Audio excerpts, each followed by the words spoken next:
Hi, I'm Buck, your personal tour guide to the Federal Reserve.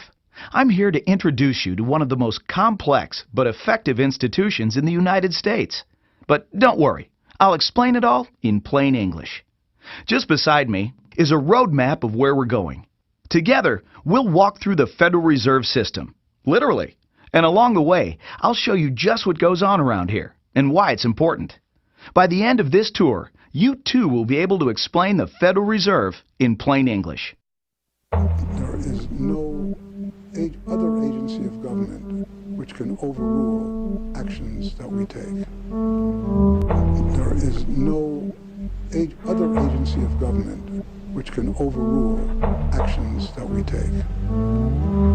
There is no other agency of government which can overrule actions that we take.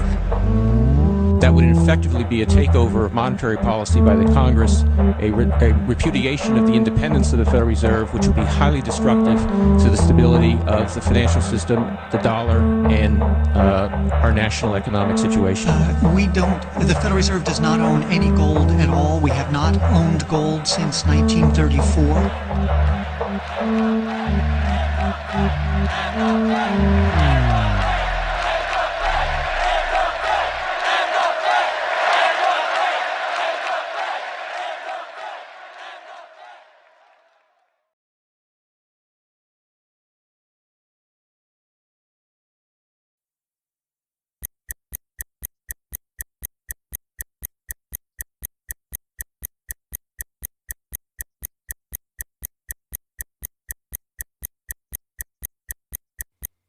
All our lives, we've been told that economics is boring. It's dull. It's not worth the time it takes to understand it. And all our lives, we've been lied to.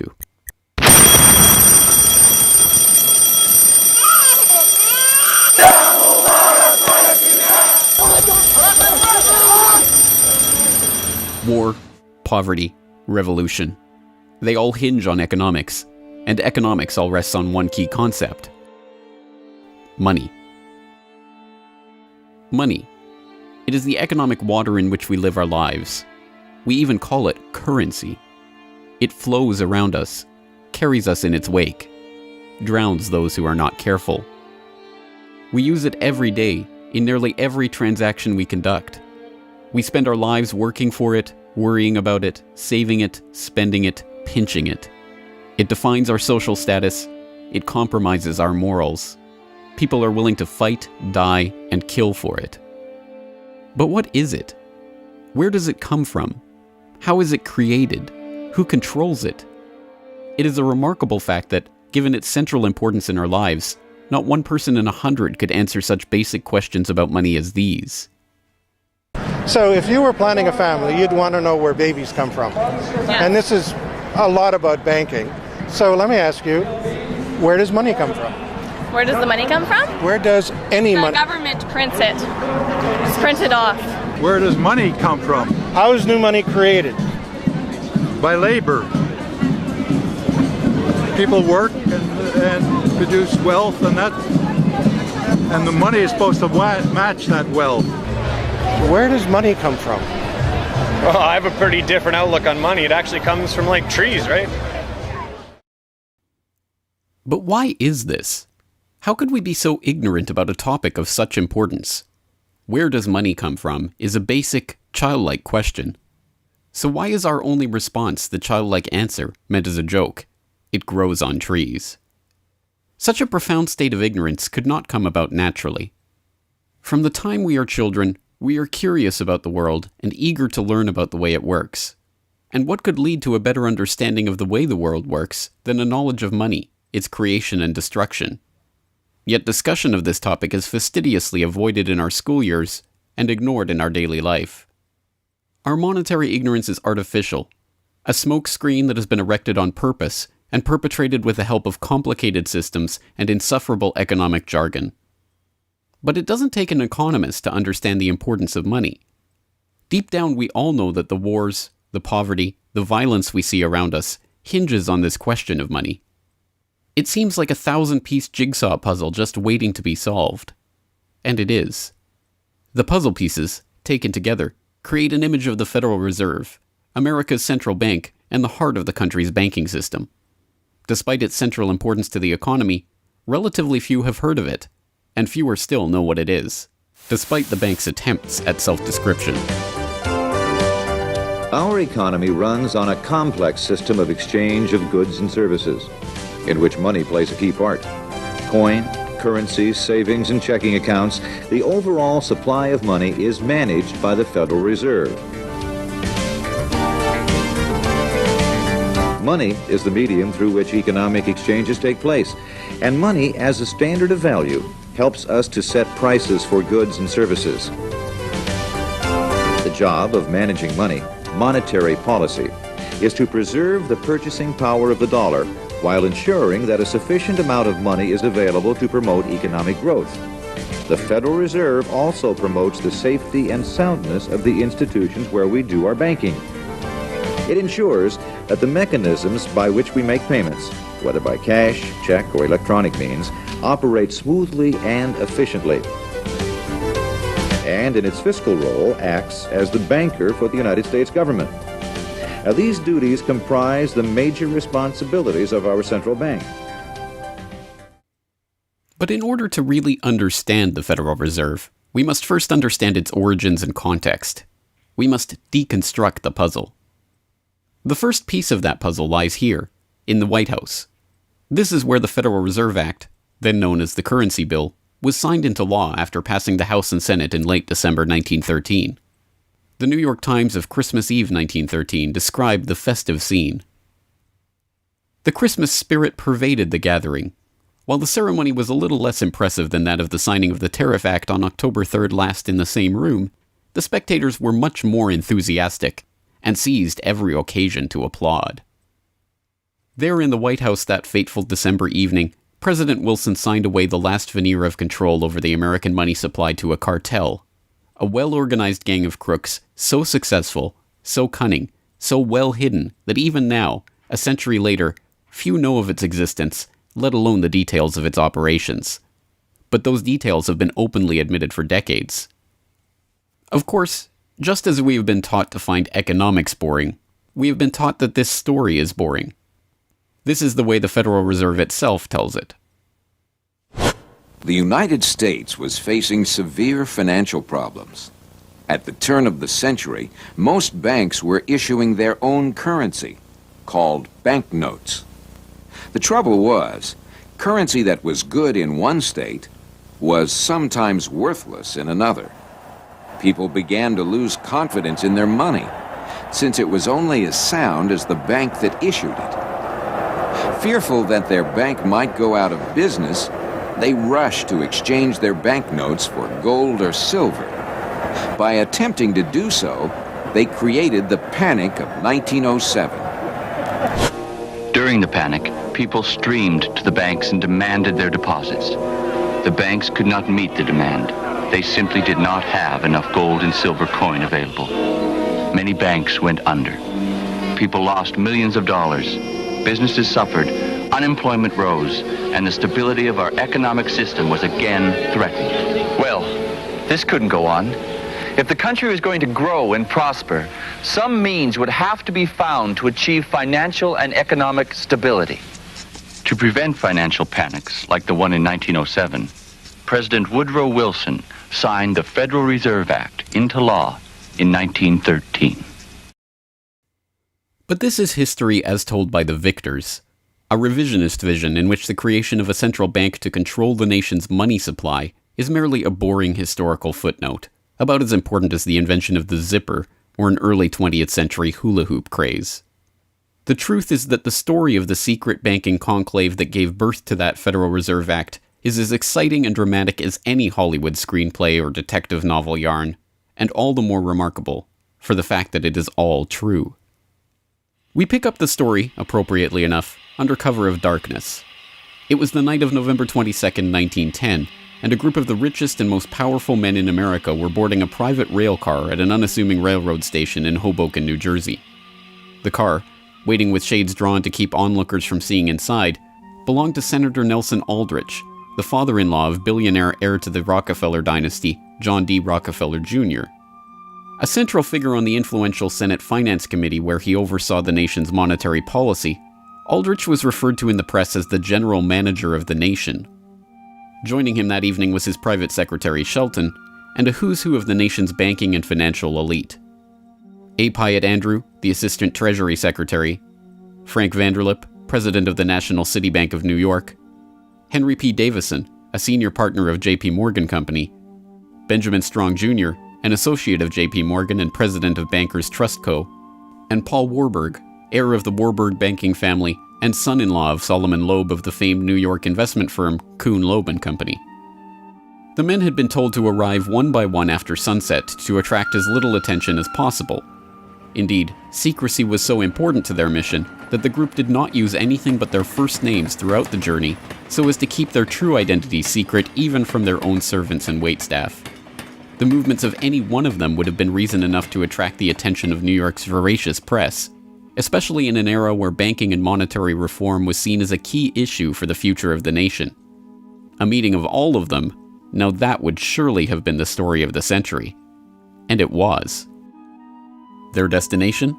The secluded Jekyll Island off the coast of Georgia, home to the prestigious Jekyll Island Club whose members included the Morgans, Rockefellers, Warburgs, and Rothschilds. Their purpose?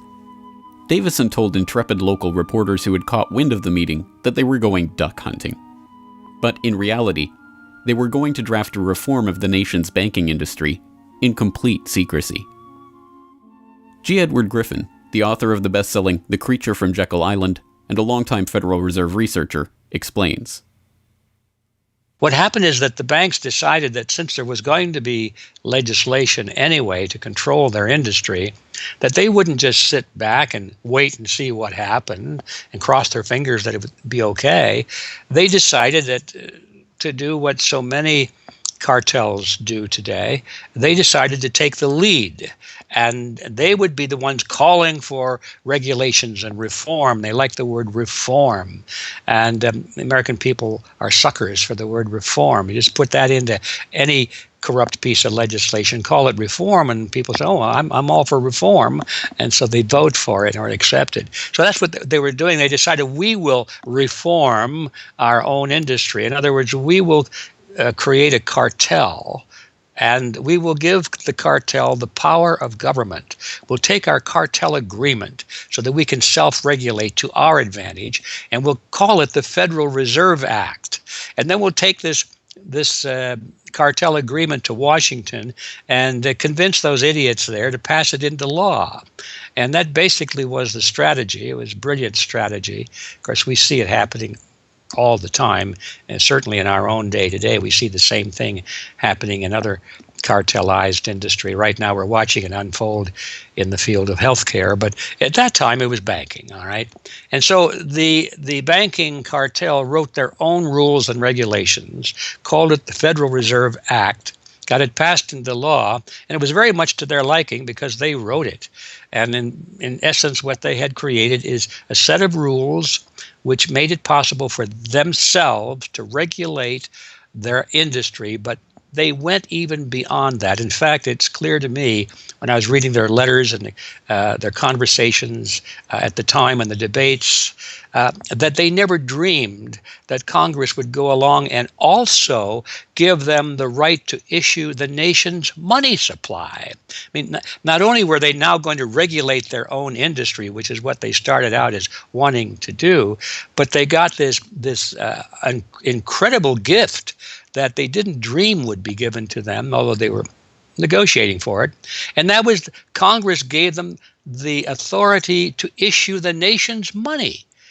And Congress gave away the sovereign right to issue the nation's money to the private banks. And so all of this was in the Federal Reserve Act, and the American people were joyous because they were told and they were convinced that this was finally a means of controlling this big creature from Jekyll Island. Amazingly enough, they were successful, not just in conspiring to write the legislation that would eventually become the Federal Reserve Act, but in keeping that conspiracy a secret from the public for decades. It was first reported on in 1916 by Bertie Charles Forbes, the financial writer who would later go on to found Forbes magazine. But it was never fully admitted until a quarter century later, when Frank Vanderlip wrote a casual admission of the meeting in the February 9, 1935 edition of the Saturday Evening Post. I was as secretive, indeed as furtive, as any conspirator. I do not feel it is any exaggeration to speak of our secret expedition to Jekyll Island as the occasion of the actual conception of what eventually became the Federal Reserve System.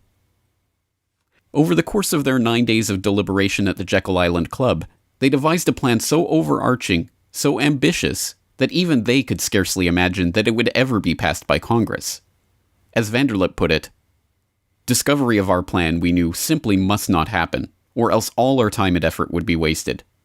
If it were to be exposed publicly that our particular group had got together and written a banking bill, that bill would have no chance whatever of passage by Congress."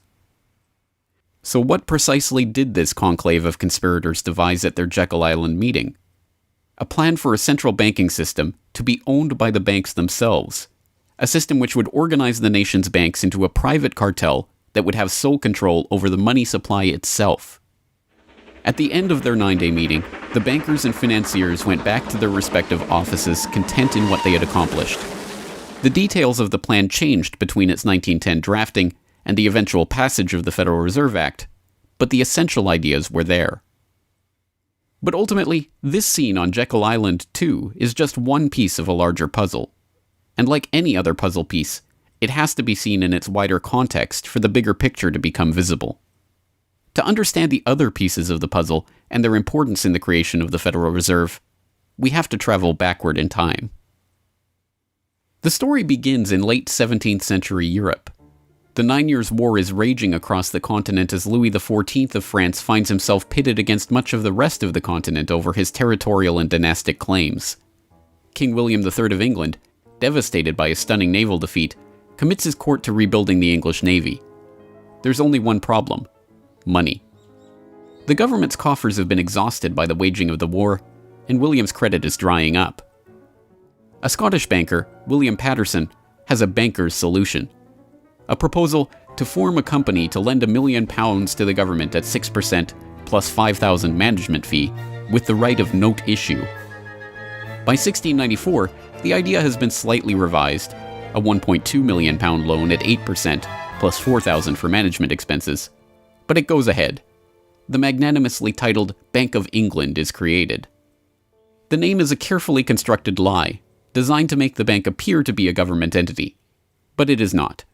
It is a private bank owned by private shareholders for their private profit, with a charter from the king that allows them to print the public's money out of thin air and lend it to the crown.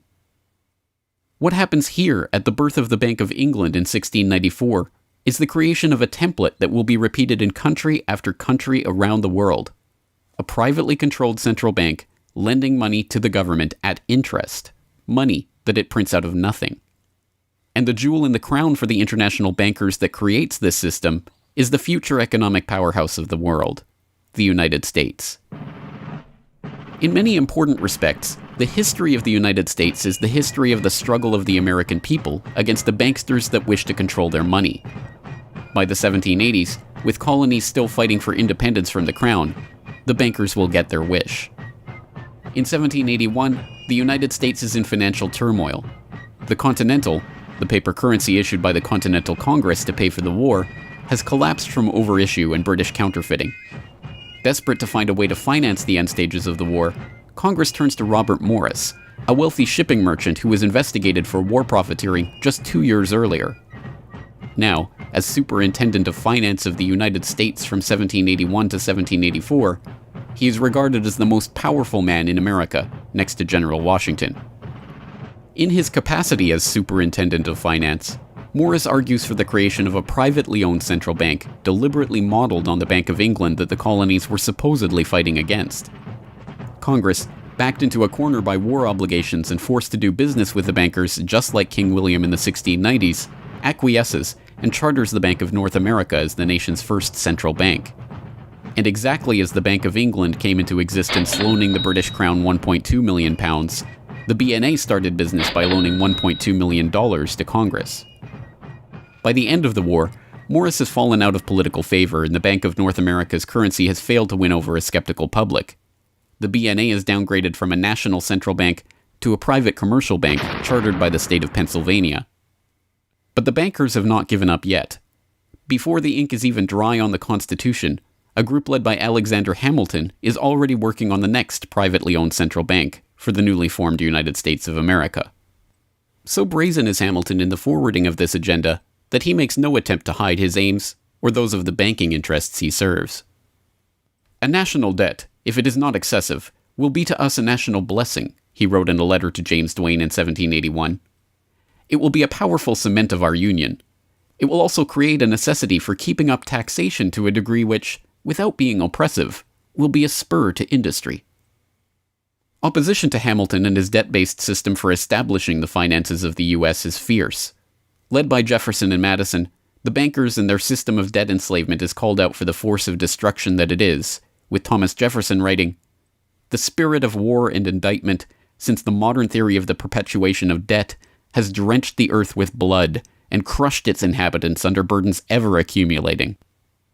Still, Hamilton proves victorious. The first Bank of the United States is chartered in 1791 and follows the pattern of the Bank of England and the Bank of North America almost exactly. A privately owned central bank with the authority to loan money that it creates out of nothing to the government. In fact, it is the very same people behind the new bank as were behind the old Bank of North America. It was Alexander Hamilton, Robert Morris's former aide, who first proposed Morris for the position of financial superintendent, and the director of the old Bank of North America, Thomas Willing, is brought in to serve as the first director of the First Bank of the United States. Meet the new banking bosses, same as the old banking bosses. In the first 5 years of the bank's existence, the U.S. government borrows $8.2 million from the bank, and prices rise 72%. By 1795, when Hamilton leaves office, the incoming Treasury Secretary announces that the government needs even more money and sells off the government's meager 20% share in the bank, making it a fully private corporation. Once again, the U.S. economy is plundered while the private banking cartel laughs all the way to the bank that they created. By the time the bank's charter comes due for renewal in 1811, the tide has changed for the money interests behind the bank. Hamilton is dead, shot to death in a duel with Aaron Burr. The bank-supporting Federalist Party is out of power. The public are wary of foreign ownership of the central bank, and what's more, don't see the point of a central bank in time of peace. Accordingly, the charter renewal is voted down in the Senate, and the bank is closed in 1811. Less than a year later, the U.S. is once again at war with England. After 2 years of bitter struggle, the public debt of the U.S. has nearly tripled from $45.2 million to $119.2 million. With trade at a standstill, prices soaring, inflation rising, and debt mounting, President Madison signs the charter for the creation of another central bank, the Second Bank of the United States, in 1816. Just like the two central banks before it, it is majority privately owned and is granted the power to loan money that it creates out of thin air to the government. The 20-year bank charter is due to expire in 1836, but still in his first term, President Andrew Jackson has already vowed to let it die prior to renewal. Believing that Jackson won't risk his chance for re-election in 1832 on the issue, the bankers forward a bill to renew the bank's charter in July of that year, 4 years ahead of schedule. Remarkably, Jackson vetoes the renewal charter and stakes his re-election on the people's support of his move. In his veto message, Jackson writes in no uncertain terms about his opposition to the bank. Whatever interest or influence, whether public or private, has given birth to this act, it cannot be found either in the wishes or necessities of the executive department, by which present action is deemed premature, and the powers confirmed upon its agent not only unnecessary, but dangerous to the government and country. It is to be regretted that the rich and powerful too often bend the acts of government to their selfish purposes. If we cannot at once, in justice to interests vested under improvident legislation, make our government what it ought to be, we can at least take a stand against all new grants of monopolies and exclusive privileges, against any prostitution of our government to the advancement of the few at the expense of the many, and in favor of compromise and gradual reform in our code of laws and system of political economy. The people side with Jackson, and he's re-elected on the back of his slogan, "Jackson and no bank." The president makes good on his pledge. In 1833, he announces that the government will stop using the bank and will pay off its debt. The bankers retaliate in 1834 by staging a financial crisis and attempting to pin the blame on Jackson, but it's no use.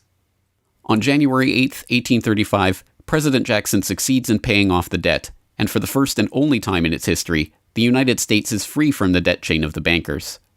In 1836, the Second Bank of the United States charter expires, and the bank loses its status as America's central bank. It is 77 years before the bankers can regain the jewel in their crown, but it is not for lack of trying. Immediately upon the death of the bank, the banking oligarchs in England react by contracting trade, removing capital from the US, demanding payment in hard currency for all exports, and tightening credit.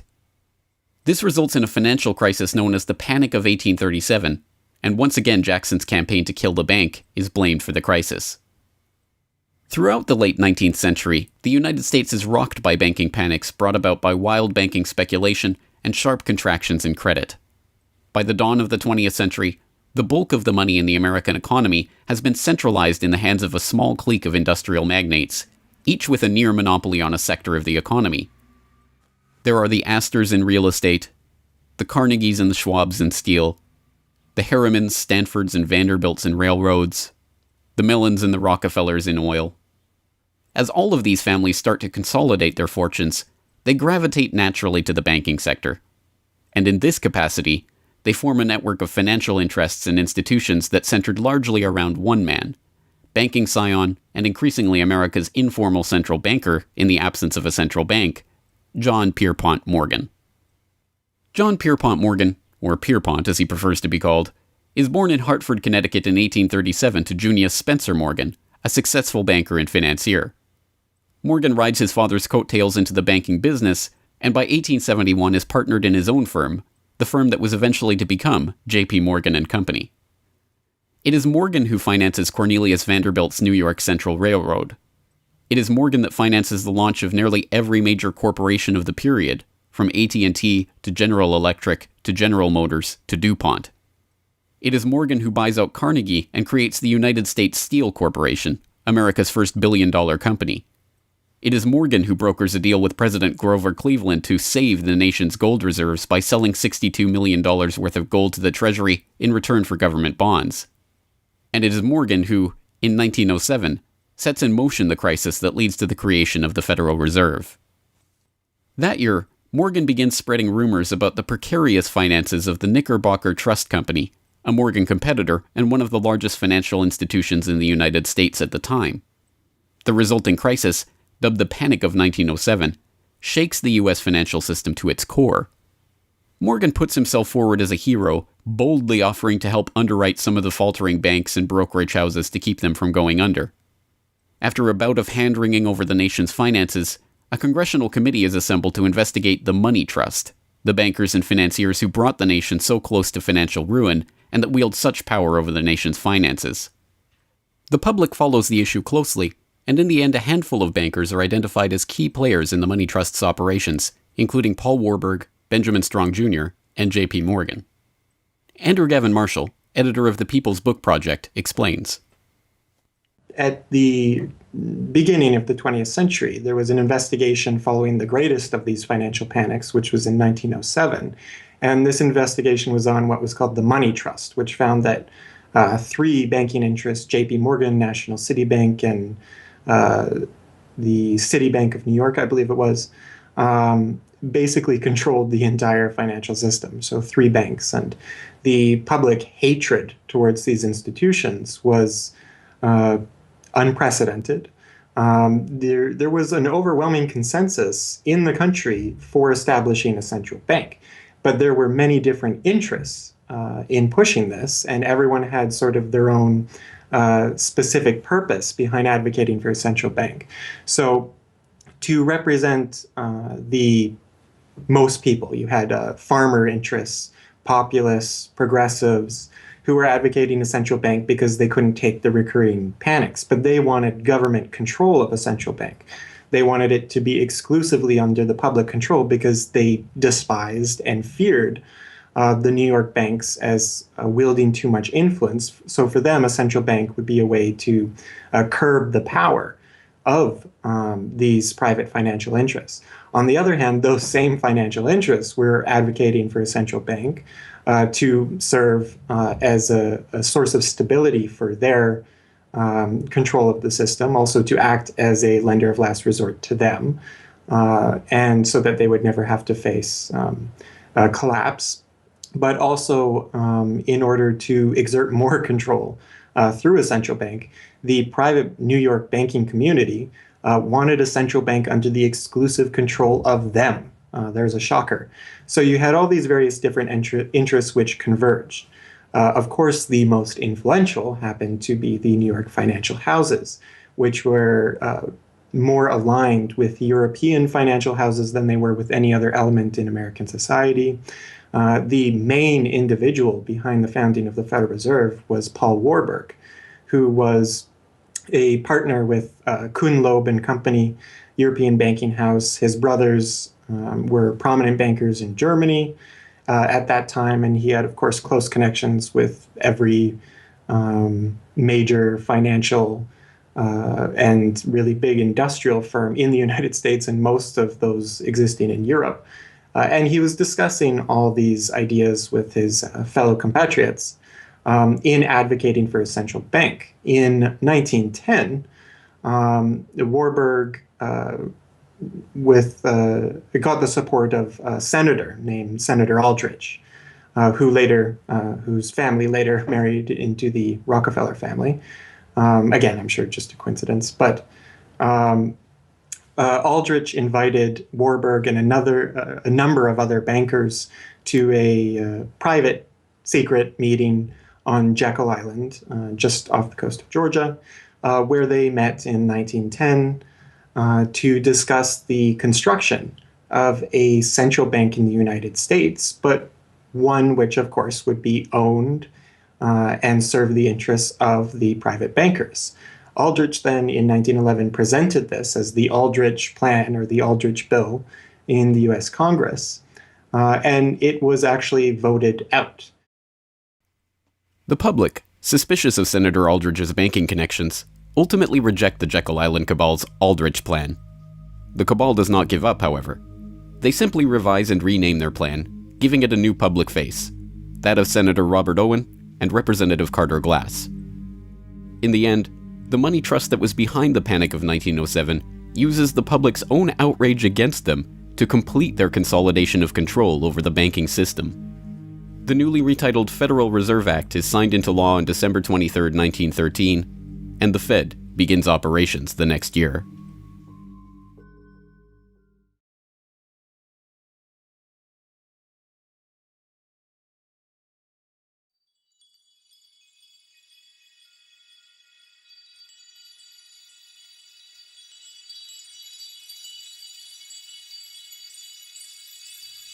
So how does the Federal Reserve System work?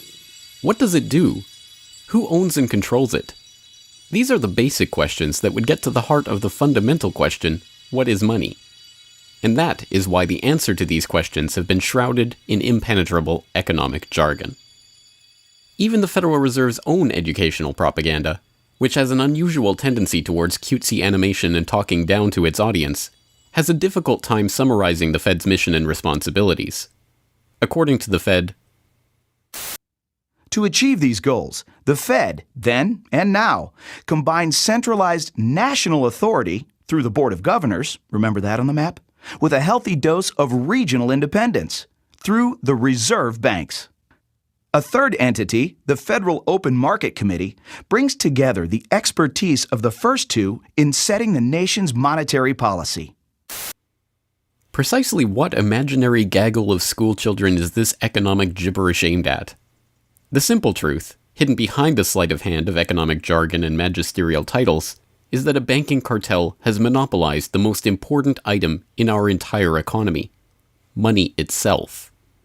We are taught to think of money as the pieces of paper printed in government printing presses or coins minted by government mints. While this is partially true, in this day and age, the actual notes and coins circulating in the economy represent only a tiny fraction of the money in existence. Over 90% of the money supply is in fact created by private banks as loans that are payable back to the banks at interest. Although this simple fact is obscured by the wizards of Wall Street and gods of money who want to make the money creation process into some special art of alchemy carefully overseen by the government, the truth is not hidden from the public. In December 1977, the Federal Reserve Bank of New York published another of its dumbed-down cartoon-ridden information pamphlets for the general public, attempting to explain the functions of the Federal Reserve System. There in black and white, they carefully explain the money creation process. Commercial banks create checkbook money whenever they grant a loan, simply by adding new deposit dollars to accounts on their books in exchange for a borrower's IOU. Banks create money by monetizing the private debts of businesses and individuals. That is, they create amounts of money against the value of those IOUs. There it is, in plain English. The vast majority of money in the economy, the checkbook money in our accounts at the bank and that we use in our electronic transfers and digital payments, is created not by a government printing press, but by the bank itself. It is created out of thin air as debt, owed back to the bank that created it at interest. This means that bank loans are not money taken from other bank depositors, but new money simply conjured into existence and placed into your account. And the bank is able to create much more money than it has cash to back up those deposits. The Fed claims to be the entity overseeing and backing up the banking industry. It was established, according to its own propaganda, to stabilize the system and prevent bank runs like the Panic of 1907 from happening again. Throughout much of the 1800s, almost any organization that wanted could print its own money. As a result, many states, banks, and even one New York druggist did just that. In fact, at one time, there were over 30,000 different varieties of currency in circulation. Imagine the confusion. Not only were there multitudes of currencies, some were redeemable in gold and silver, others were backed by bonds issued by regional governments. It was not unusual for people to lose faith both in the value of their currency and in the entire financial system. With many people trying to withdraw their deposits at once, sometimes the banks didn't have enough money on hand to pay their depositors. Then, when the funds ran out, the banks suspended payment temporarily, and some even closed. People lost their entire savings, and sometimes regional economies suffered. Obviously, something had to be done, and in 1913, something was. In that year, President Woodrow Wilson signed into effect the Federal Reserve Act. This act created the Federal Reserve System to provide a safer and more stable monetary and banking system. If that was indeed its aim, it signally failed to do so in running up one of the greatest bubbles in American history to that point in the 1920s, just a decade after its creation. The popping of that bubble, of course, led directly into the Great Depression and one of the greatest periods of mass poverty in American history. Economists have long argued that the Fed itself was the cause of the Depression by its complete mismanagement of the money supply. As former Federal Reserve Chairman Ben Bernanke admitted in a speech commemorating Fed critic Milton Friedman's 90th birthday, regarding the Great Depression, "You're right, we did it. We're very sorry. But thanks to you, we won't do it again." Price stability is another cited tenet of the Federal Reserve's mandate. But here, too, the Fed has completely failed to live up to its own standards. Aside from the banking system, the Federal Reserve has another responsibility that's probably even more important. It's in charge of something called monetary policy. Basically, it means trying to keep prices stable to avoid inflation. Say you buy a CD today for $14, but what if next year the price of the CD jumped to $20 or $50? Not because of a change in supply or demand, but because all prices were going up. That's inflation. There are a lot of different causes of inflation, but one of the most important is too much money. The Fed can adjust the money supply by injecting money into the system electronically or by withdrawing money from the economy. Think of it. The Federal Reserve has the ability to create money and make it disappear. What's most important is what happens as a result. Anytime the supply of money is altered, the effects are felt throughout the economy. The Fed's methods have changed over time to take advantage of the latest computers and electronics, but its mission remains the same: to aim for stable prices, full employment, and a growing economy. 100 years ago, in 1913, the Fed was created, and we've marked it with a vertical line there. Consumer prices now are about 30 times higher than they were when the Fed was created in 1913. Paper money, too, is the responsibility of the Federal Reserve. Hence, the dollars in circulation are not Treasury notes, not bills of credit, but Federal Reserve notes, debt-based notes backed up, ultimately, by the government's own promise to pay. It's sovereign bonds backed up by the taxpayers themselves. At one time, the Federal Reserve banks were legally required to keep large stockpiles of gold in reserve to back up these notes. But that requirement was abandoned, and today the notes are backed up mostly by government securities. The Fed no longer keeps any actual gold on its books, but gold certificates issued by the Treasury and valued not at the spot price of $1,300 per troy ounce, but an arbitrarily fixed statutory price of $42 2/9 per ounce. But I do have one question. During the crisis, or any time that you're aware of, has the Federal Reserve or Treasury participated in any gold swaps arrangements? We don't. The Federal Reserve does not own any gold at all. We have not owned gold since 1934. So we have not engaged in any gold swaps. But it appears on your balance sheet that you hold gold. What appears on our balance sheet is gold certificates. When we turned before 1934, the Federal Reserve did own gold. We turned that over by law to the Treasury and received in return for that gold certificates. If the Treasury entered into, because under the Exchange Stabilization Fund, I would assume they probably have the legal authority to do it. They wouldn't be able to do it then because you have the securities for essentially all the gold? No, we have no interest in the gold that is owned by the Treasury. We have simply an accounting document that is called gold certificates that represents the value at a statutory rate and still that we gave to the Treasury in 1930. And still measured at $42 an ounce, which makes no sense whatsoever. Clearly, there is a discrepancy between what we are led to believe is motivating the Fed and what it actually does. To understand what the Fed is actually intended to do, it's first important to understand that the Federal Reserve is not a bank per se, but a system. This system codifies, institutionalizes, oversees, and undergirds a form of banking called fractional reserve banking, in which banks are allowed to lend out more money than they actually have in their vaults. The whole process starts, the process of decay and corruption starts with something called fractional reserve banking. That's the technical name for it. And what that really means is that as the banking institution developed over several centuries, starting, of course, in Europe, it developed the practice of legalizing a certain dishonest accounting procedure. In other words, in the very, very beginning, if you want to go all the way back, people would bring their gold or silver to the banks for safekeeping. And they say, give us a paper receipt. And we don't want to guard our silver and our gold because, people could come in the middle of the night and they could kill us or tie us up and threaten us, and they'll get our gold and silver, so we can't really guard it. We'll take it to the bank and have them guard it, and we just want a paper receipt so that we can take the receipt back and get our gold anytime we want.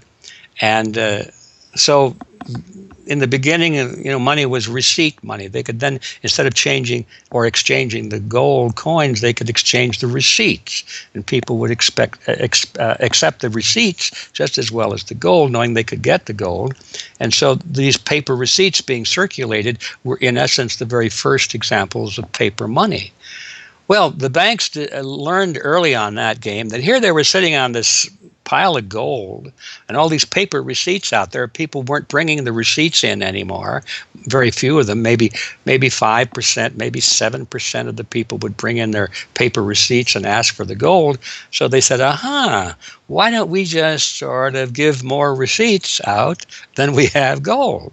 They'll never know because we only are asked at the best 7% of it, so we can create more receipts for gold than we have, and we can collect interest on that because we'll loan that into the economy and we'll charge interest on this money that we don't really have. And it's a pretty good gimmick, don't you think? And they, well, yeah, of course. And so that's how fractional reserve banking started. And now it's institutionalized, and they teach it in school.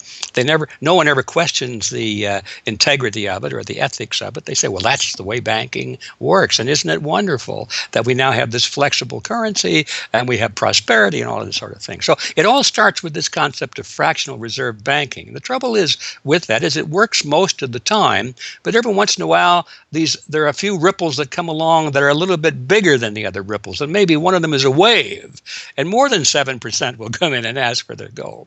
Maybe 20% will come in, or 30%. And well, now the banks are embarrassed because the fraud is exposed. They say, well, we don't have your gold.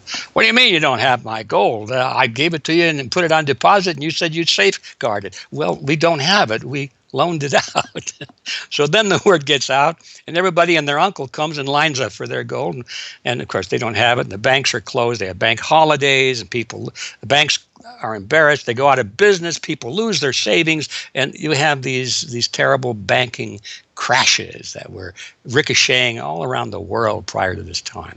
And that's what caused the concern. One of the things that caused the concern of the American people, they didn't want that anymore. They wanted to put a stop to that. And that was the whole purpose, supposedly, of the Federal Reserve System, was to put a stop to that. But since the people who designed the plan to put a stop to it were the very ones who were doing it in the first place, you can not be surprised that their solution was not a very good one insofar as the American people were concerned. Their solution was to expand it. Not to control it, but to expand it. See, prior to that time, this little game of fractional reserve banking was localized at the state level. Each state was doing its own little fractional reserve banking system. Each state, in essence, had its own Federal Reserve. Central banks were authorized by state law to do this sort of thing, and that was causing all this problem. And so the Federal Reserve came along and said, well, no, we're not going to do this at the state level anymore because look at all the problem it's causing. We're going to consolidate it all together, and we're going to do it at the national level. The key to this system, of course, is who controls this incredible power to regulate the economy by setting reserve requirements and targeting interest rates. The answer to this question, too, has been deliberately obscured. The Federal Reserve System is a deliberately confusing mishmash of public and private interests, reserve banks, boards and committees, centralized in Washington and spread out across the United States. So you have the Federal Reserve Board in Washington, appointed by the president. That's the only part of this system that is directly dependent upon the government for input. That's the federal part, that the government, the president specifically, gets to choose a few select governors. The 12 regional banks, the most influential of which is the Federal Reserve Bank of New York, essentially based in Wall Street to represent Wall Street, is representative of the major Wall Street banks who own shares in the private, not federal, but private Federal Reserve Bank of New York. All the other regional banks are also private banks. They vary according to how much influence they wield, but the Kansas City Fed is influential, the St. Louis Fed, the Dallas Fed. But the New York Fed is really the center of this system. And precisely because it represents the Wall Street banks who appoint the leadership of the New York Fed. So the New York Fed has a lot of public power, but no public accountability. It has no oversight.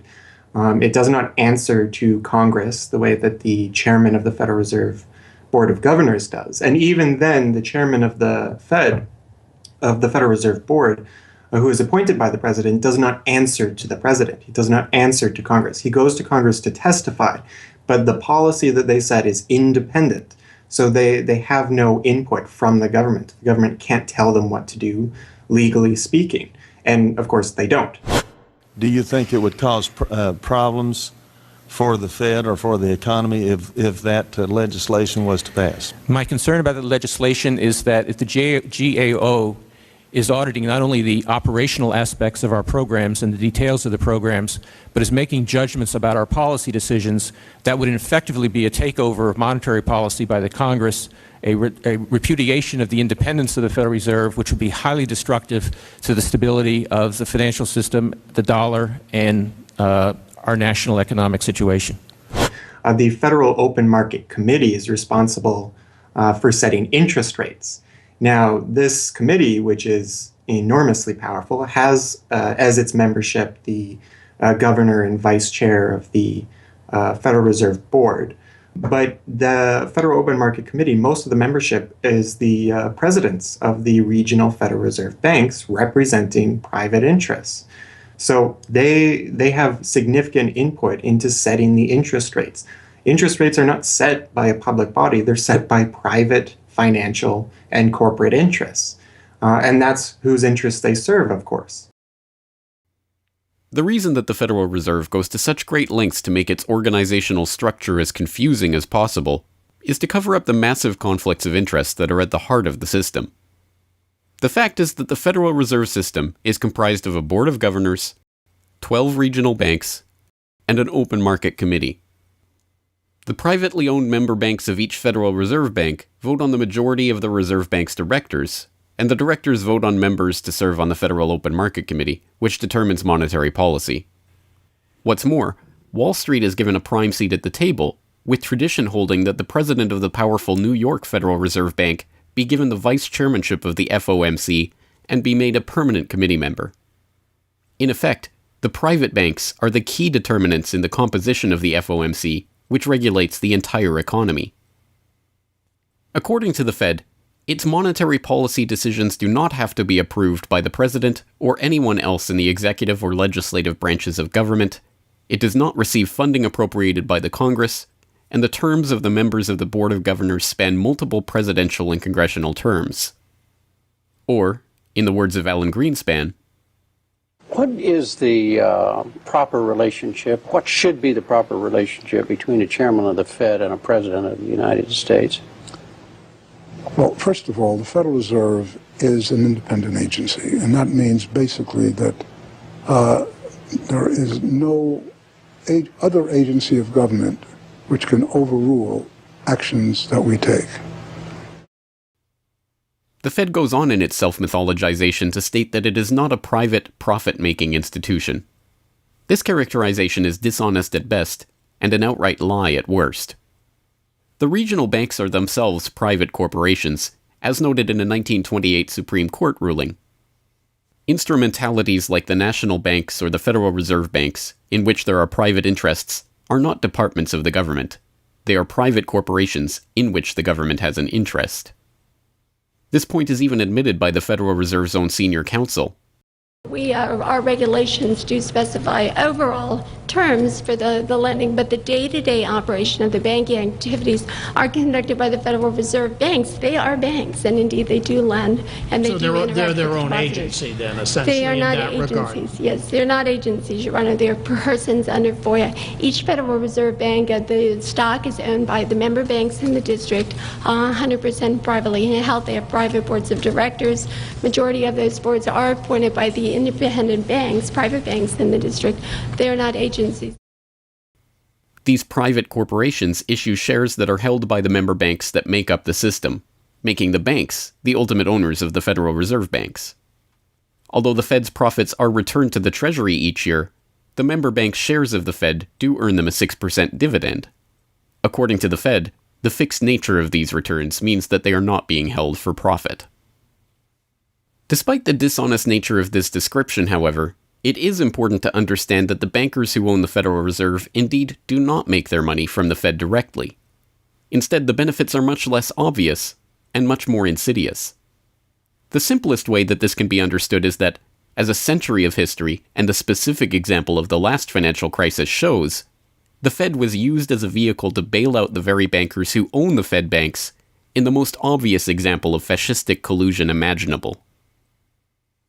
A handful of financial institutions have enriched themselves as a result of institutional speculation on a large scale as well as manipulation of the market.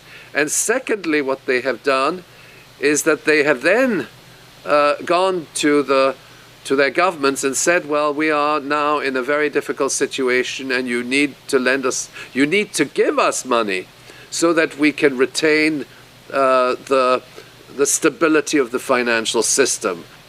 And who actually lends the money or brokers the public debt? The same financial institutions which are the recipients of the bailout. Okay, and so what you have is a circular process. It's a diabolical process. You're lending money. You're not lending money. You're handing money to the large financial institutions, and then this is leading up to a mounting public debt in the trillions. Okay. And then you say to the financial institutions, we need to establish a new set of treasury bills and government bonds, etc., which of course are sold to the public, but they are always brokered through the financial institutions, which establish their viability and so on and so forth. And the financial institutions will probably buy part of this public debt. So that in effect what the government is doing is financing its own indebtedness through the bailouts. It hands money to the banks, but to hand the money to the banks, it becomes indebted to those same financial institutions, and then it says, well, we now have to emit large amounts of public debt. Please, can you help us? And then the banks will say, well, your books are not quite in order. And then the government will say, well, obviously they're not in order because we've just handed you $1.4 trillion of bailout money, and we're now in a very difficult situation, so we need to borrow money from the people who are, in fact, the recipients of the bailout. So this is really what we're dealing with. We're dealing with a circular process. The 2008 crisis and subsequent bailouts are merely the latest and most brazen examples of the fundamental conflicts of interest at the heart of America's privately owned central banking system. Beginning with the collapse of Lehman Brothers in September of that year, the Federal Reserve embarked on an unprecedented program of bailouts and special zero-interest lending facilities for the very banks that had caused the subprime meltdown in the first place. By the cartelization of the Federal Reserve structure, and thus not by accident, it was the very bank presidents who had overseen their banks' lending practices that ended up in the director positions of the Federal Reserve banks that voted on where to direct the trillions of dollars in bailout money. And unsurprisingly, they directed it toward their own banks. A stunning 2011 Government Accountability Office report examined $16 trillion of bailout facilities extended by the Fed in the wake of the crisis and exposed numerous examples of blatant conflicts of interest. Jeffrey Immelt, chief executive of General Electric, served as a director on the board of the Federal Reserve Bank of New York. At the same time, the Fed provided $16 billion in financing to General Electric. JP Morgan Chase chief executive Jamie Dimon, meanwhile, was also a member of the board of the New York Fed during the period that saw $391 billion in Fed emergency lending directed to his own bank. In all, Federal Reserve Board members were tied to $4 trillion in loans to their own banks. These funds were not simply used to keep these banks afloat, but actually to return these Fed-connected banks to a period of record profits in the same period that the average worker saw their real wages actually decrease and the economy on Main Street slow to a standstill. Ben Bernanke, at that time the chairman of the Federal Reserve Board of Governors, was confronted about these conflicts of interest by Senator Bernie Sanders upon the release of the GAO report in June 2012. Senator, you raised an important point, which is that this is not something the Federal Reserve created. This is in the statute. Congress in the Federal Reserve Act said this is the governance of the Federal Reserve, and more specifically that bankers would be on the board. And 6 out of 9. Sorry? 6 out of 9 in the regional banks are come from the banking industry. That's correct, and that is in the law. And right. I'll answer your question, though. The answer to your question is that Congress set this up. We have tried, I think we've made it into something useful and valuable. We do get information from it. But if Congress wants to change it, of course, we will work with you to find alternatives. Bernanke is completely right. These conflicts are, in fact, a part of the institution itself. A structural feature of the Federal Reserve that was baked into the Federal Reserve Act itself over 100 years ago by the bankers who conspired to cartelize the nation's money supply. You could not ask for a more succinct reason why the Federal Reserve itself, this admitted cartel of banking interests, needs to be abolished. But you could get one.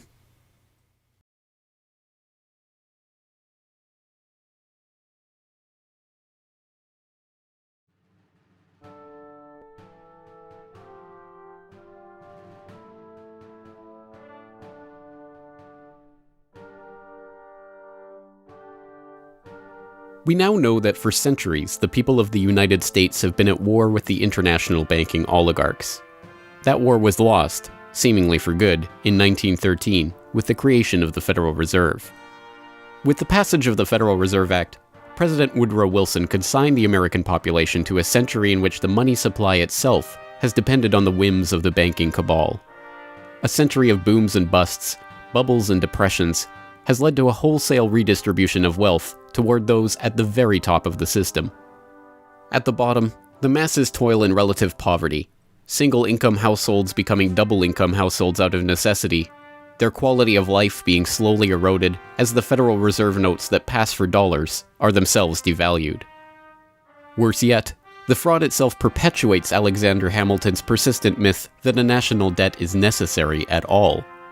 The US is now locked into a system whereby the government issues bonds to generate the funds for their operations, bonds that are backed up by the taxation of the public's own labor. The perpetrators of this fraud, meanwhile, remain in the shadows, largely ignored by a general public that could instantly recognize the latest Hollywood heartthrob or pop idol, but have no clue what the head of Goldman Sachs or the New York Fed does, let alone who they are. This cabal bear allegiance to no nationality, no philosophy or creed, no code of ethics. They are not even motivated by greed, but power. The power that the control of the money supply inevitably brings with it. After a person has all the money in the world that you could possibly use to buy anything you want, what's left to capture your imagination? And the answer, of course, is power. Power over people. Now, money is power over people, but there's another power over people as well, and that is the political power, the social power. And I think this has now become the dominant driving force of these people. They've already got the money. They've got it locked down. Now they're striving for this new world order, as their name for it. They want all of the world into one political unit, which they dominate, not only with money, but with military and psychological means and education and media and propaganda. They want total control over every human on the planet. And by golly, they're moving pretty rapidly in that direction. It did not take long for this lust for power to rear its head. In 1921, just 7 years after the Fed began operations, the same J.P. Morgan-connected banking elite that founded the Federal Reserve incorporated an organization called the Council on Foreign Relations with the goal of taking over the foreign policy apparatus of the United States, including the State Department. In this quest, it was remarkably successful. Although there are only about 4,000 members in the organization today, its membership has included 21 Secretaries of Defense, 18 Treasury Secretaries, 18 Secretaries of State, 16 CIA directors, and many other high-ranking government officials, military officers, business elite, and, of course, bankers. The first director of the CFR was John W. Davis, J.P. Morgan's personal lawyer and a millionaire in his own right. Together with its sister organizations in Britain and elsewhere around the world, these groups would work together toward what they called a New World Order of total financial and political control directed by the bankers themselves. As Carroll Quigley, noted Georgetown historian and mentor of Bill Clinton, wrote in his 1966 work, Tragedy and Hope, A History of the World in Our Time, the powers of financial capitalism had a far-reaching aim, nothing less than to create a world system of financial control in private hands, able to dominate the political system of each country and the economy of the world as a whole. This system was to be controlled in a feudalist fashion by the central banks of the world acting in concert, by secret agreements arrived at in frequent private meetings and conferences. The apex of the system was to be the Bank for International Settlements in Basel, Switzerland, a private bank owned and controlled by the world's central banks, which were themselves private corporations. This is why the bankers and their partners in government and business conspired to bring about the 2008 crisis. Not for the pursuit of money, but power. In the same way the bankers used the panic of 1907 to consolidate their control over the money supply, they hope to use the 2008 crisis and subsequent panics, which they themselves have created, to consolidate their political control. The International Summit for the Global Financial Crisis has been expanded from G7 to G20 because the leading 7 developed countries cannot solve the crisis alone. This expanded meeting raises the question whether a new global financial system will be created. So is this some sort of new world order, which Gordon Brown kind of alluded to? British Prime Minister Gordon Brown has described the quote-unquote guiding principles to be addressed at the summit. They are transparency, sound banking, responsibility, integrity, and get this, global governance, unquote. I think a new world order is emerging, and with it the foundations of a new and progressive era of international cooperation. The inevitable conclusion, one that flows necessarily from the true understanding of this situation, is that the Federal Reserve System needs to be consigned to the dustbin of history. After a century of enslavement, it is time for the American public to finally throw off the bankers' debt chains. If there was ever a point in human history to start questioning alternatives, this would be it. And to think that where we are and simply say, oh, well, this is the best of our options. How many of the best options lead to self-destruction? Doesn't sound like a best option. I think that with a world of 7 billion people, we can probably come up with something better than a system in which a few thousand people benefit so much at the expense of everything else on this world, and at the expense of the potential for the future of mankind. They're leveraging our future.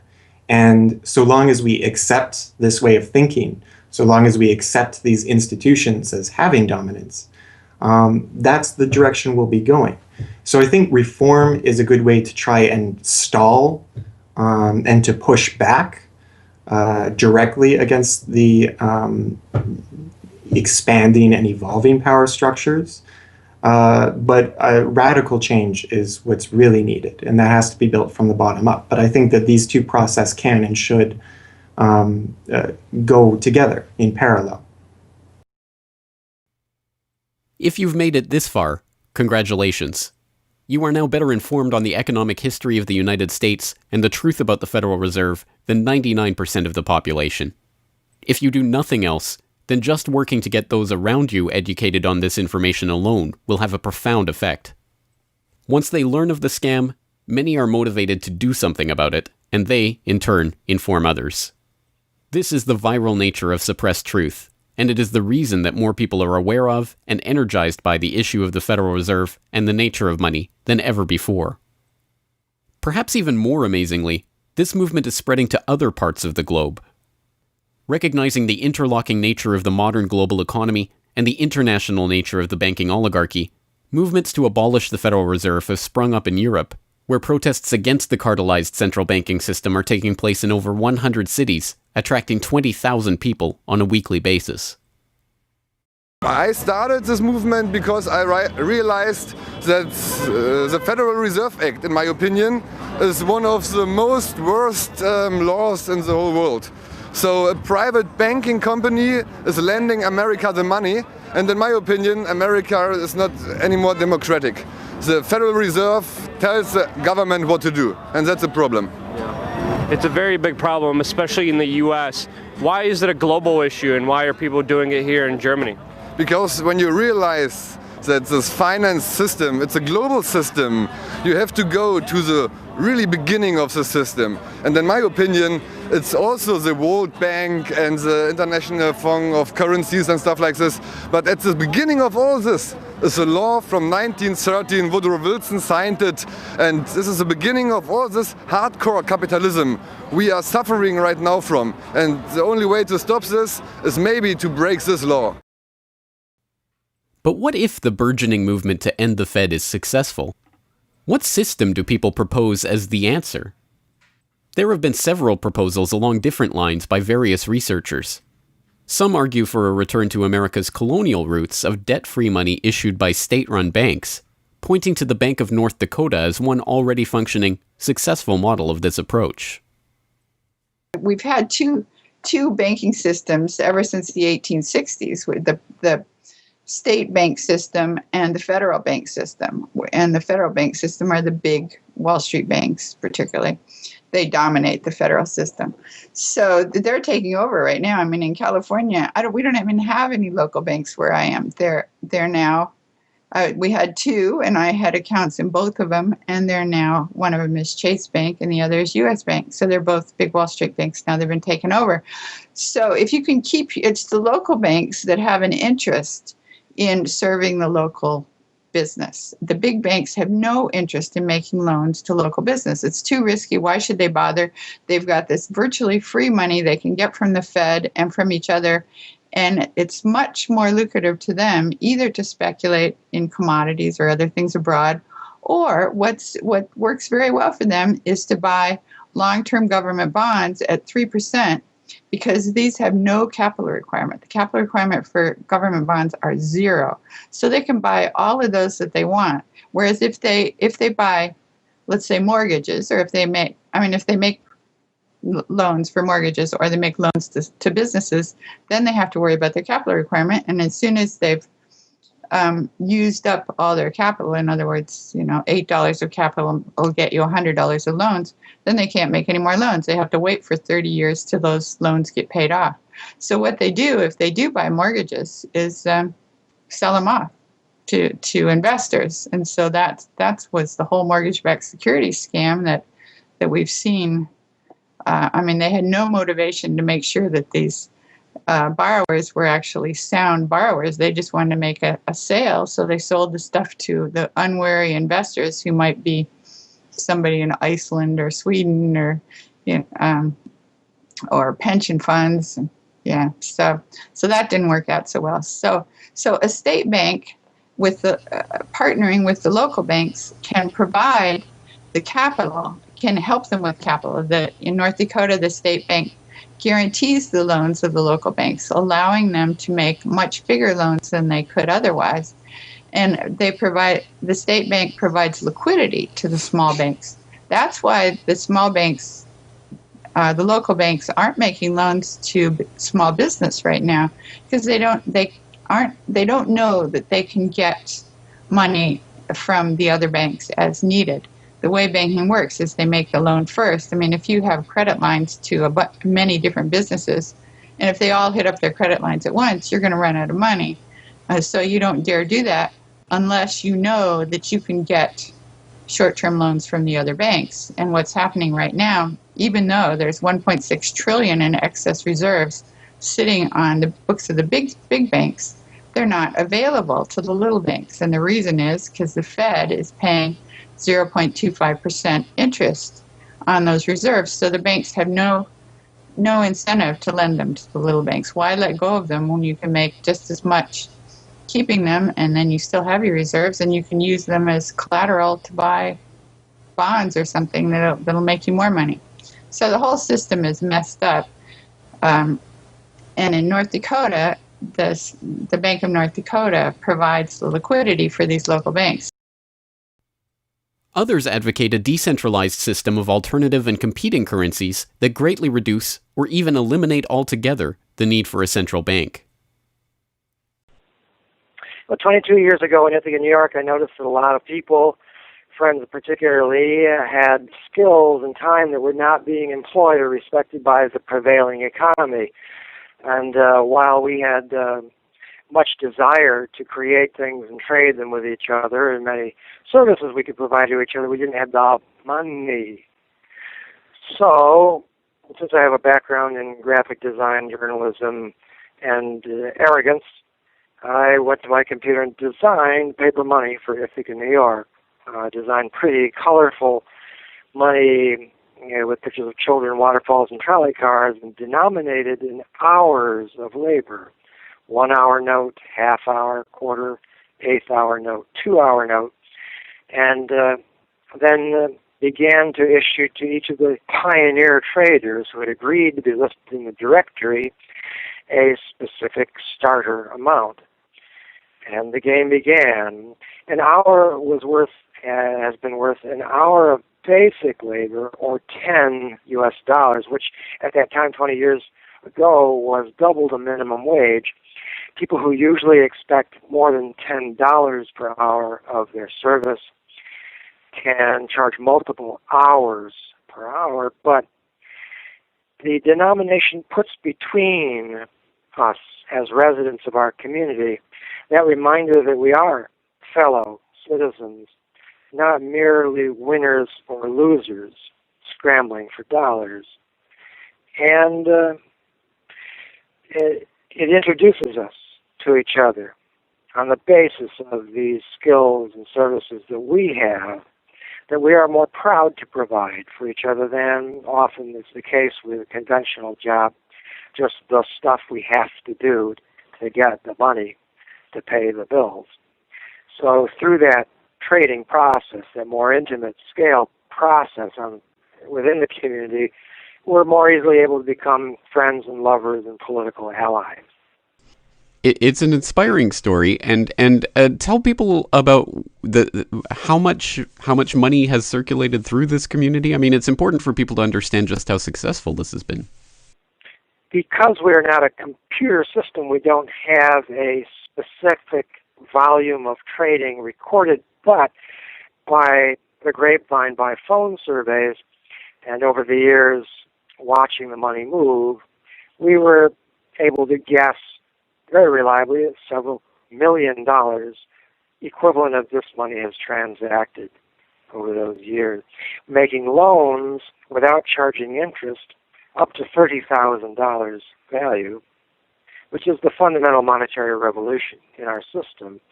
Then as well, making grants of the money to over 100 community organizations. Some argue for currencies whose mathematical nature prevent them from being merely conjured into existence whenever a federal government wants to wage another war of aggression or forge another link in the seemingly endless train of governmental tyranny and abuse. What people have to understand about Bitcoin is that it's a completely decentralized network. There's no central server, there's no controlling company, there's no office. It's just free software that anyone can download and start running on their computer anywhere in the world. And that the Bitcoins themselves can be transferred to or from anyone anywhere in the world. And it's impossible for any bank or government or entity to block you from sending or receiving those Bitcoins. There's a limited supply of those Bitcoins. There will never, ever, ever be more than 21 million Bitcoins. And so because, like everything, the price is set based on supply and demand, because the supply of Bitcoins is limited and the demand is increasing as more and more people start to use them and more websites start to accept them, the price of Bitcoins in terms of dollars is going to have to increase even a lot more than the $500 per Bitcoin that it is today. Are there any drawbacks at all to the idea of using a cryptocurrency?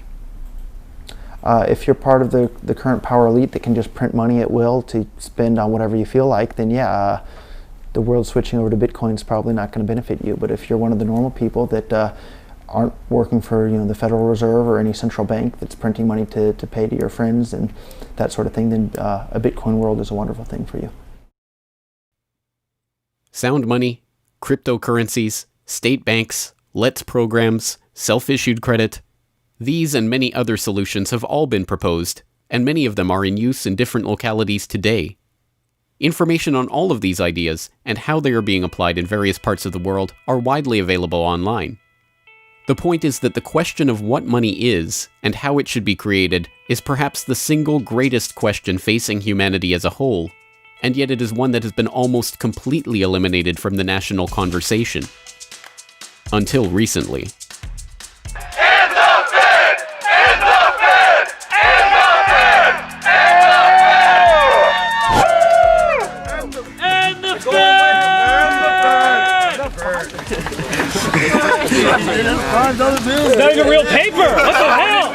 And the Fed! And the Fed! And the Fed! And the Fed!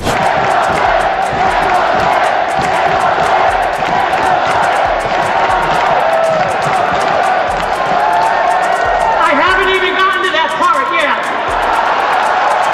Will you do it again when I get to that part?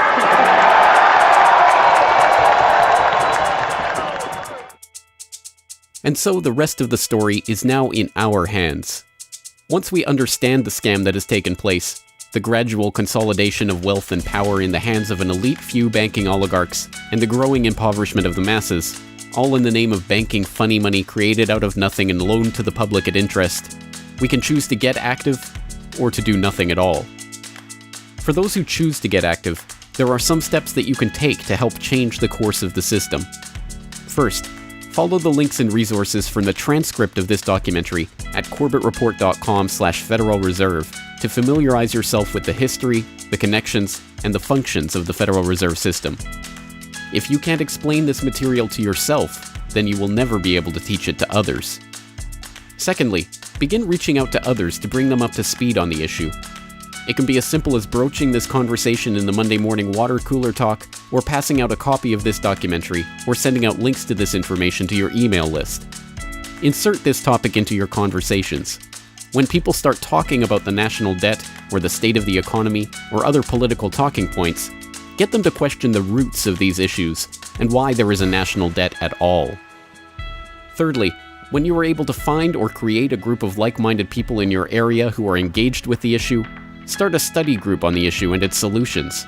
The study group can help source alternative or complementary currencies in the local area, or, if none exist already, the group can form the basis for a community of local businesses and customers who are willing to start experimenting with ways to wean themselves off of the Federal Reserve notes. Fourthly, use the resources at corbettreport.com, including the Federal Reserve information flyer, or hold DVD screenings to attract interest in your group and draw others into studying the true nature of the monetary system. The work of building up an alternative to the current system can seem daunting, even at times overwhelming. But it is important to keep in mind that the Federal Reserve System that seems so monolithic today has only been around for 1 century. Central banks have been defeated in America before, and they can be defeated again. The question of how we decide to change this system is not rhetorical. It will either be answered by an informed, engaged, active population working together to create viable alternatives and to dismantle the current system, or it will be answered by the same banking oligarchy that has been controlling the money supply, and indeed the lifeblood of the country, for generations. Now, 1 century after the creation of the Federal Reserve System, we have a choice to make. Whether the next century, like the one before it, will be a century of enslavement, or, transformed by the actions and choices that we make in the light of this knowledge, a century of empowerment.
Hello, this is James Corbett of CorbettReport.com, the writer, producer, director, narrator, and just about everything else you can imagine with regards to the documentary that you just finished watching, Century of Enslavement, The History of the Federal Reserve.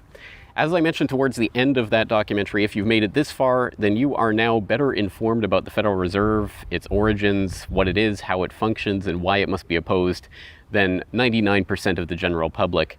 And if you've made it this far, then you are obviously one of the very few who is very eager and motivated to join the rising tide of free humanity that is seeking to throw off the debt chains of the banksters in the United States and around the world. And if you are so motivated, then I have some treats for you. I have some resources that I'd like to direct you to.